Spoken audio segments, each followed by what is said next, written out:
ನಮಸ್ಕಾರ ನನ್ನ ಬಾಂಧವರೇ, ನಮ್ಮ ಪದ್ಮಾವತಿ ಚಾನಲ್ಗೆ ಸ್ವಾಗತ.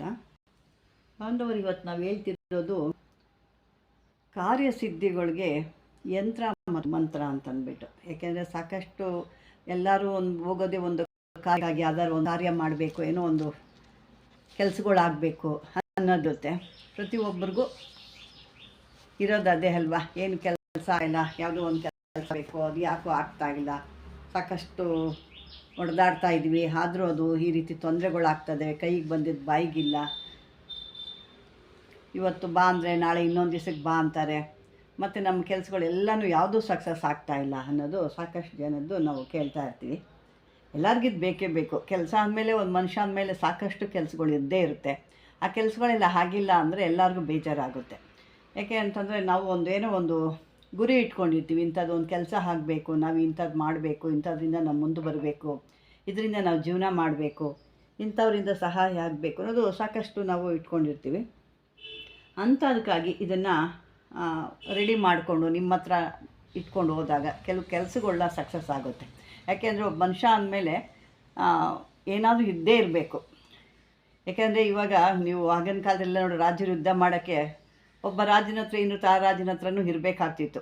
ಕತ್ತಿ ಗುರಾಣಿ ಅವನ ಆತ್ಮರಕ್ಷಣೆ ಮಾಡ್ಕೊಳ್ಳೋಕೆ ಯಾರೈತೆ. ಅದೇ ರೀತಿ ನಮ್ಮ ಕೆಲಸಗಳು ಮಾಡ್ಕೊಳ್ಳೋ ಕೂಡ ನಮ್ಮ ಹತ್ರ ಕೆಲವು ಇಂಥ ಕತ್ತಿ ಗುರಾಣಿಗಳು, ಇವೊಂದು ರೀತಿ ಕತ್ತಿ ಗುರಾಣಿ ಕೆಲಸ ಮಾಡೋ ಅಂಥದ್ದು, ನಮಗೆ ಕೆಲಸ ಸಾಧನೆ ಮಾಡ್ಕೊಳ್ಳೋ ಅಂಥದ್ದು ಇರಬೇಕಾಗುತ್ತೆ. ಅದಕ್ಕೆ ನಾವು ಏನು ಮಾಡಬೇಕು, ಯಾವ ರೀತಿ ಅನ್ನೋದು ನೋಡ್ಕೊಳ್ಳೋಣ.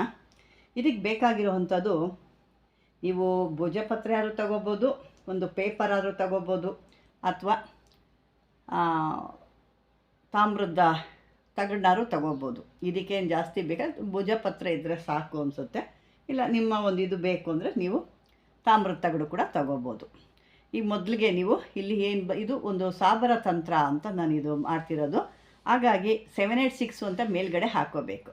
ಮೇಲ್ಗಡೆ ಹಾಕಿ, ಯಾಕಂದರೆ ಅವ್ರದ್ದು ಇದು ಒಂದು ಸಿಂಬಲ್, ನಮಗೆ ಹೇಗೆ ಒಂದು ಬೇರೆ 9 ಇದು ಎಲ್ಲ ಬರುತ್ತೋ ಆ ರೀತಿ ಅವ್ರದ್ದು ಕೂಡ ಒಂದು ಇರುತ್ತೆ. ಅವ್ರದ್ದು ಈ ನಂಬರ್ ಬಿಟ್ಟರೆ ಯಾವುದು ಮಾಡಲ್ಲ, ಅದನ್ನು ಇಟ್ಕೊಂಡೇ ಅವ್ರು ಮಾಡೋದು. ಏಕೆಂದರೆ ಈಗ ನೋಡಿ, ಆ ನೋಟ್ಗಳು ಕೂಡ 786 ಇಟ್ಕೊಂಡ್ರೆ ಭಾಳ ಒಳ್ಳೆಯದು. ಅಥವಾ ನೀವು ಅದು ಇನ್ನೊಂದು ವಿಡಿಯೋದಲ್ಲಿ ನಾನು ಹೇಳ್ತೀನಿ ಪೂರ್ತಿಯಾಗಿ. ಈಗ ಇದ್ರ ಬಗ್ಗೆ ನಾವು ಮಾತಾಡೋಣ. ಇದನ್ನು ನೀವು ಏನು ಮಾಡಬೇಕು, ಕೆಂಪು ಕುಂಕುಮ ಹೂ, ಕುಂಕುಮದ ಹೂ ಅಂತ ಕುಂಕುಮದ ಹೂ ಅಂತ ಹೇಳ್ತೀವಲ್ಲ. ಕುಂಕುಮ ಹೂವು ಅಂತಂದರೆ ಸಾಮಾನ್ಯ ಎಲ್ಲ ಕೊಡ್ತಾರೆ, ಅಂಗಡಿಗಳು ಗ್ರಂಥಿಯಲ್ಲಿ ಸಿಗುತ್ತೆ ಕುಂಕುಮದ ಹೂ ಅಂತ. ಅದನ್ನು ನೀರಲ್ಲಿ ಸ್ವಲ್ಪ ನಿಮ್ಗೆ ಎಷ್ಟು ಬರೆಯೋಕ್ಕೆ ಎಷ್ಟು ಗಟ್ಟಿ ಬೇಕೋ ಅಷ್ಟು ಗಟ್ಟಿಯಾಗಿ ಅದನ್ನು ಕಲಿಸ್ಕೋಬೇಕು. ಚೆನ್ನಾಗಿ ಸ್ವಲ್ಪ ನೀರು ಹಾಕಿ, ಅಥವಾ ರೋಸ್ ವಾಟ್ರು, ನೀರು ಅಥವಾ ರೋಸ್ ವಾಟ್ರ್ ಇದ್ದರೆ ರೋಸ್ ವಾಟ್ರು, ಸಿಕ್ಕಲಿಲ್ಲ ಅಂದರೆ ನೀರು, ಅಂದರೆ ಒಳ್ಳೆಯ ನೀರು ಇಟ್ಕೋಬೇಕು. ಈ ನೀರನ್ನ ಚೆನ್ನಾಗಿ ಅದನ್ನು ಕಲಿಸ್ಕೋಬೇಕು. ಅದರಲ್ಲಿ ಏನು ಥರ ಕಲಿಸ್ತೀರಾ, ಮಲ್ಲಿಗೆ ಹೂವಿನ ಕಡ್ಡಿ ತೊಗೋಬೇಕು. ಮಲ್ಲಿಗೆ ಹೂ ಇರುತ್ತಲ್ಲ, ಅದ್ರ ಕಡ್ಡಿ ತೊಗೋಬೇಕು ನೀವು. ಅದ್ರ ಕಡ್ಡಿ ತೊಗೊಂಡು ಆ ಕಡ್ಡಿ ಒಳಗಡೆ ಇದನ್ನು ತೊಗೋಬೇಕಾಗುತ್ತೆ. ಮತ್ತು ನೀವು ಹಿಂಗೂ ಬರಿಬೋದು, ಮತ್ತು ಇನ್ನು ಬಿಳಿ ಬಟ್ಟೆ ಕೂಡ ಇಲ್ಲಿ ಕೂಡ ಬರಿಬೋದು. ನೀವು ಮಾಡೋರು ಬಿಳಿ ಬಟ್ಟೆ ಕೂಡ ಧರಿಸ್ಕೋಬೇಕು. ಇದನ್ನು ಮಾಡಬೇಕಾದ್ರೆ ಬಿಳಿ ಬಟ್ಟೆ ತರಿಸ್ಕೋಬೇಕು. ಮತ್ತು ಶುಕ್ರವಾರ ಮಧ್ಯಾಹ್ನ 12ರಿಂದ 2 ಗಂಟೆಯಲ್ಲಿ ಮಾಡಬೇಕಾಗತ್ತೆ. ಇದನ್ನು ಸರಿಯಾಗಿ ಅರ್ಥ ಮಾಡ್ಕೊಳ್ಳಿ. ಮತ್ತು ಧರಿಸ್ಕೊಳ್ಳೋರು ಆ ಕೆಲಸ ಮಾಡಬೇಕಾದ್ರೆ ಬಿಳಿ ಬಟ್ಟೆ ಧರಿಸಿರ್ಬೇಕು. ಮತ್ತು ಇದನ್ನು ಮಾಡುವಂಥ ಸಮಯ ಶುಕ್ರವಾರ 12ರಿಂದ 2 ಗಂಟೆ ಒಳಗೆ ಮಾಡಬೇಕಾಗುತ್ತೆ. ಇದಕ್ಕೆ ಬೇಕಾಗಿರೋವಂಥದ್ದು ಮಲ್ಲಿಗೆ ಎಣ್ಣೆ ಅಂತ ನಿಮ್ಗೆ ಹೇಳಿದ್ದೀನಿ. ಇದನ್ನು ತಗೋಬೇಕು. ಇದನ್ನು ಬರೆದು ಇದನ್ನು ಆ ಎಣ್ಣೆ ಒಳಗಡೆ ಇಡಬೇಕು ನೀವು. ಇದನ್ನು ಚೀಟಿ ಇದೆಲ್ಲ ಬರೆದಾದ್ಮೇಲೆ ನೀವು ಪೂಜೆ ದೀಪ ನೈವೇದ್ಯ ಎಲ್ಲ ತೋರಿಸಾದ್ಮೇಲೆ ನೀವು ಅದನ್ನು ಆ ಮಲ್ಲಿಗೆ ಎಣ್ಣೆ ಒಳಗಡೆ ಇಡಬೇಕು.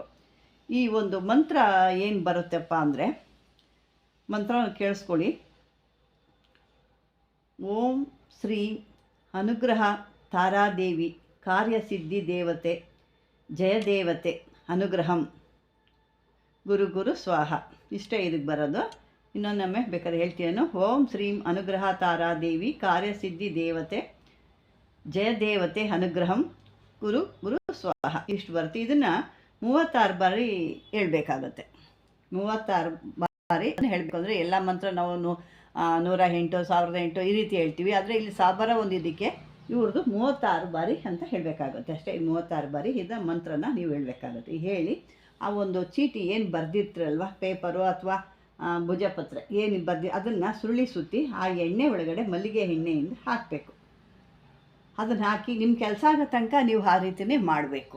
ಇಲ್ಲ ಇಲ್ಲ ಅಂದರೆ ಈ ಕುಂಕುಮದ ಹೂಗೆ ಈ ಮಲ್ಲಿಗೆ ಎಣ್ಣೆ ಮಿಕ್ಸ್ ಮಾಡಿಕೊಂಡು ಬರೆದಿಟ್ಟು ನಿಮ್ಮ ಬಳಿ ಇಟ್ಕೊಂಡಾದರೂ ಹೋಗ್ಬೋದು. ಇದರಲ್ಲಿ ಹೀಗೂ ಮಾಡ್ಬೋದು, ಹಾಗೂ ಮಾಡ್ಬೋದು, ನಿಮ್ಮ ಸಮಾಧಾನಕ್ಕೆ ಬಿಟ್ಟಿದ್ದು. ಇದನ್ನು ಒಂದು ರೀತಿ ಮಾಡಿ ಒಂದು ತಾಯ್ತದಲ್ಲಿ ಹಾಕಿಬಿಟ್ಟು ಧಾರಣೆ ಮಾಡ್ಕೊಳ್ಳೋಕ್ಕಿಂತ ನೀವು ನಿಮ್ಮ ಬಳಿ ಪಾಕೆಟಲ್ಲಿ ಅಥವಾ ಜೇಬಿನಲ್ಲಿ ಅಥವಾ ಯಾವ ನಿಮ್ಗೆ ಅನುಕೂಲ ಇರುತ್ತೋ ಆ ಇದರಲ್ಲಿ ಕೂಡ ಇದನ್ನು ಇಟ್ಕೊಂಡು ಹೋಗ್ಬೋದು. ಆ ರೀತಿ ಇಟ್ಕೊಂಡು ಹೋದಾಗ ನಿಮ್ಮ ಎಲ್ಲ ಕೆಲಸಗಳು ಕೂಡ ಕಾರ್ಯಸಿದ್ಧಿ ಆಗುತ್ತೆ. ಯಾಕೆ ಅಂತಂದರೆ ಎಲ್ಲ ಕಾರ್ಯಸಿದ್ಧಿ ಅಂತಲೇ ಎಲ್ಲ ಕೆಲಸಗಳು ಬಂದೇ ಬರ್ತವೆ. ಆ ಒಂದು ಕೆಲಸ ಆಗಬೇಕಾಗುತ್ತೆ. ಮೊದಲು ನೀವು ಈ ಒಂದು ಬಾಕ್ಸ್ ಹಾಕೋಬೇಕು ಮೇಲೆ 7, 8, 6 ಅಂದರೆ 7, 8, 6 ಅಂತ ಮಾತ್ರ ಬರೀಬೇಕಾಗುತ್ತೆ. ಈ ಬರೆದ್ರೇ ಅವರ ಒಂದು ಕೆಲಸ ಆಗಬೇಕಾದ್ರೆ ಇದು ಸಾಬರ ಮಂತ್ರ ಆಗಿರೋದ್ರಿಂದ ಅವರ ಒಂದು ಈ ನಂಬರ್ನ ನೀವು ಅಲ್ಲಿ ತೋರಿಸಲೇಬೇಕಾಗುತ್ತೆ. ಅದನ್ನು ಬರೆದು ಆ ರೀತಿ ಒಂದು ಮಲ್ಲಿಗೆ ಎಣ್ಣೆ ಕುಂಕುಮದ್ದು ಎಲ್ಲ ಕಲಿಸ್ಕೊಂಡು ನೀವು ಅದನ್ನು ಬರೆದು ಆ ಚೀಟಿನ ಒಂದು ಯಂತ್ರಕ್ಕೆ ತುಂಬಿಕೊಂಬಿಟ್ಟು ನಿಮ್ಮಲ್ಲಿ ಅಂದರೆ ಪೂಜೆ ಎಲ್ಲ ಮಾಡಬೇಕು. ಪೂಜೆ ಮಾಡಿ ಅದಕ್ಕೆ ಧೂಪ ದೀಪ ನೈವೇದ್ಯ ಎಲ್ಲ ತೋರಿಸಿ ತದನಂತರ ನೀವು ನಿಮ್ಮ ಜೇಬ್ನಲ್ಲಿ ಇಟ್ಕೊಂಡು ಹೋಗಬೇಕು.